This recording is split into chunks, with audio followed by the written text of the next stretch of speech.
there YouTube. It is I, the one, the only, Naudia Exotica. So, in this video, I want to discuss, it's another story time. And I hope people aren't getting annoyed. Sorry, I've just curled my hair and I'm like, don't hit my face.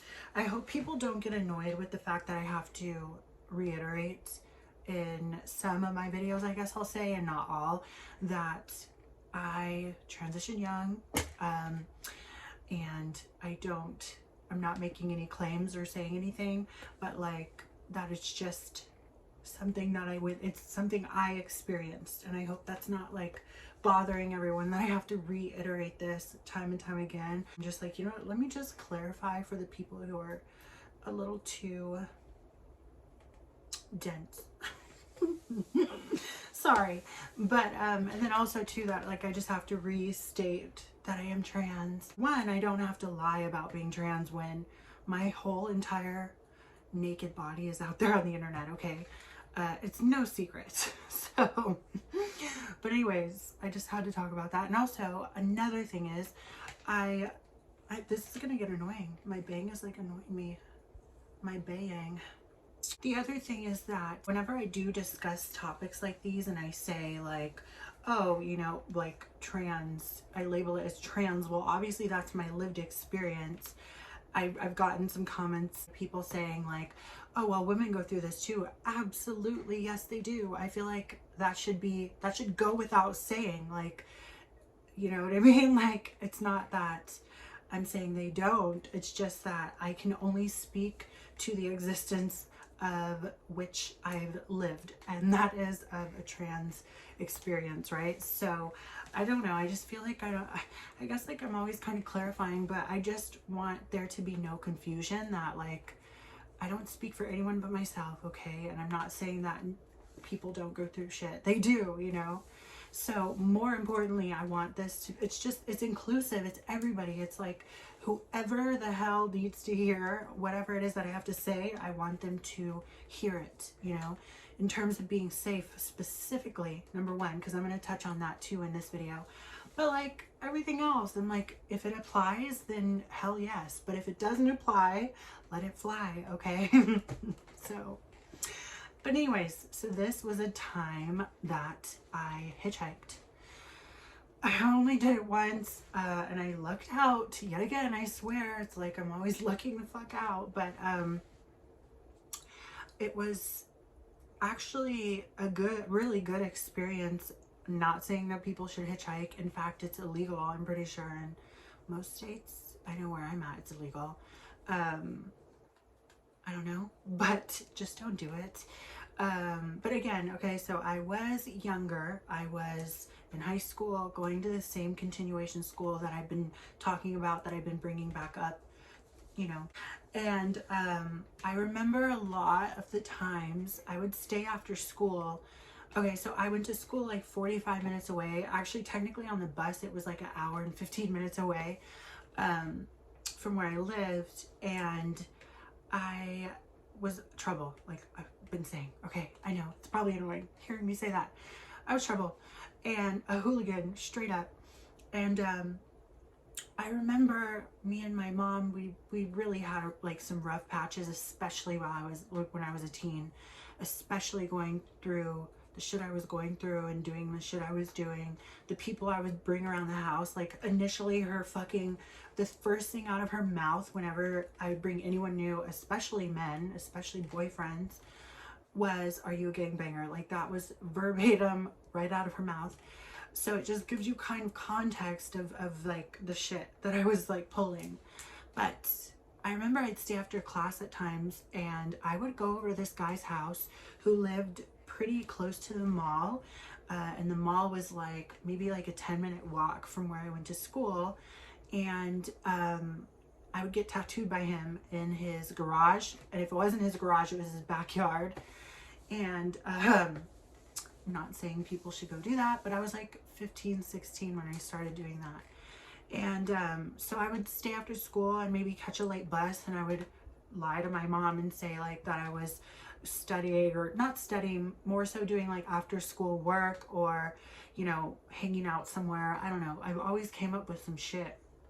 And I remember this specific time. I don't remember the day. I don't remember exactly the day, but I remember there was a time where I took a very late bus, like city transit bus. I'm not talking about like school bus, like city transit bus.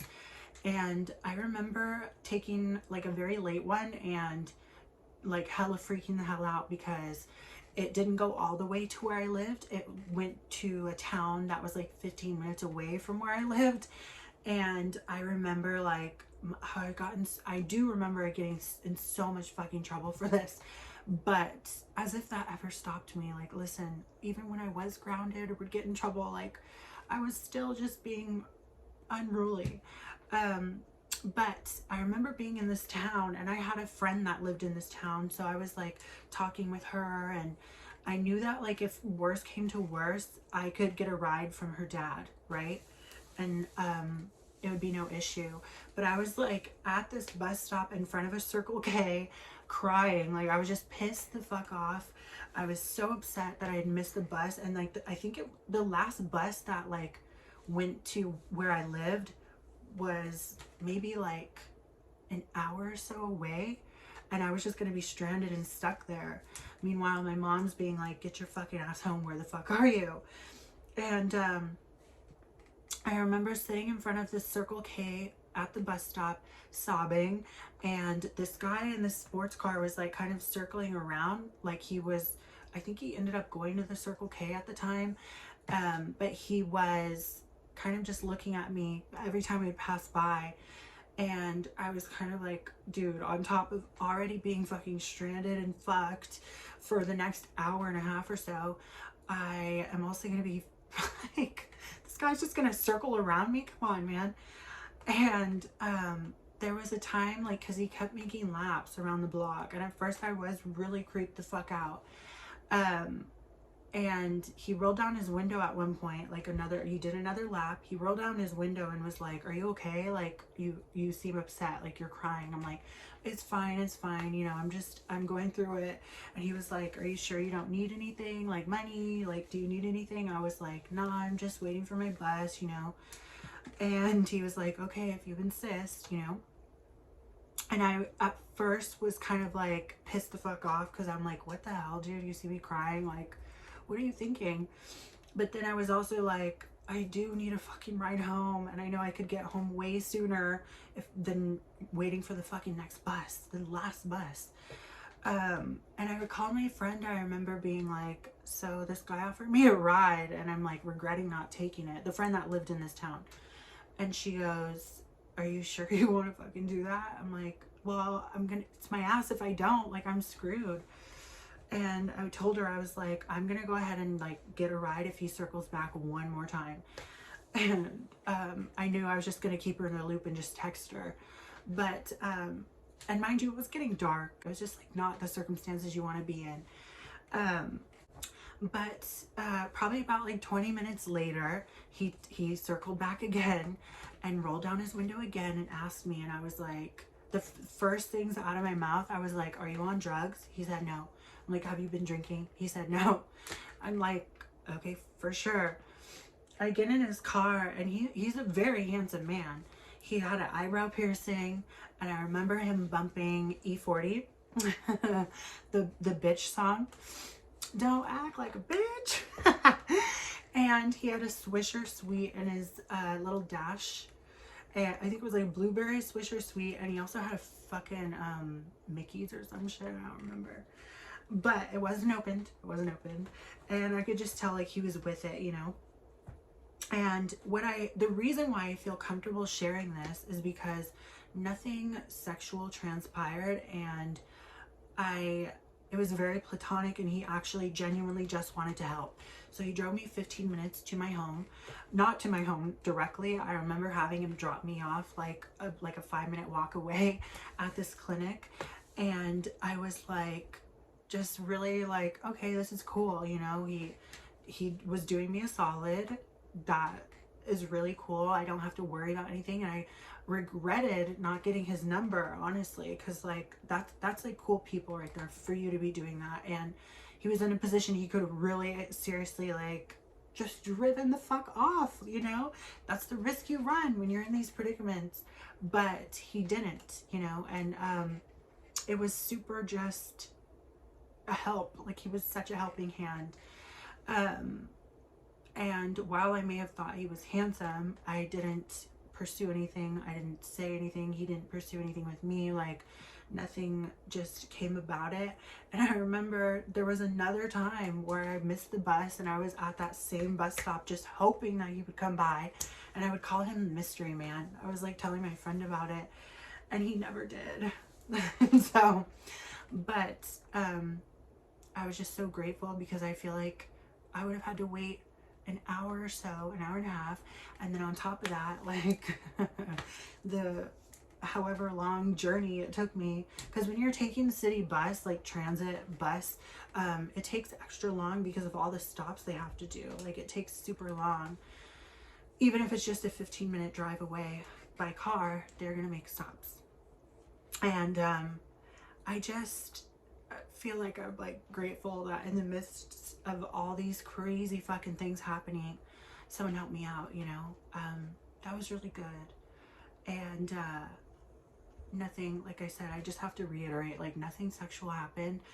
I'll never tell a story or glamorize or fantasize or bring up anything about me hooking up with any adults while I was a teen, because I was, and each and every one of them should have said fuck no, but they didn't. So nothing, I just need to clarify that too, like, nothing I write in my book, nothing that I speak on webcam or online on YouTube is ever about a predicament where I was a minor and someone was not, because it was wrong, you know. I obviously didn't have the upper hand. It was wrong on their behalf. Okay, so I just need to, for sure, just, I don't know, I just feel like people always, there's always something, and I'm like, no. So yeah, this was a very potentially dangerous time, and I'm happy that nothing ensued, like nothing terrible ensued. It was crazy though. Like, that was so wild. Oh man, one of the many just ridiculous, crazy fucking things to come about. Oh my goodness. And I mean, it was just the perfect storm to be into some shit. It really was, me being that young and doing crazy shit. But don't hitchhike, okay? Don't do it. Don't fucking do it. That's how people get got. Actually, my aunt was telling me, she was always telling me that there was, like, to never pick up hitchhikers, for one, but two, that there was some lady, I can't remember her name, serial killer, crazy lady, who would look like a little kid, but she was actually a full-grown adult, and she would, like, hitchhike and then completely, like, butcher the people who picked her up. Like, that's fucking insane. It's dangerous. It's dangerous. Don't do it. Don't do it. So that's my story. Pretty quick, but I was happy that nothing happened. So anyways, if you have any questions, comments, concerns, or video requests, feel free to email me. My email is naudiaexotica@gmail.com. Follow all my links at naudiaexotica.com, and also don't forget to read my blog, which is naudiascuriotrove.com/blog. And until the next video, you will be hearing from me very soon.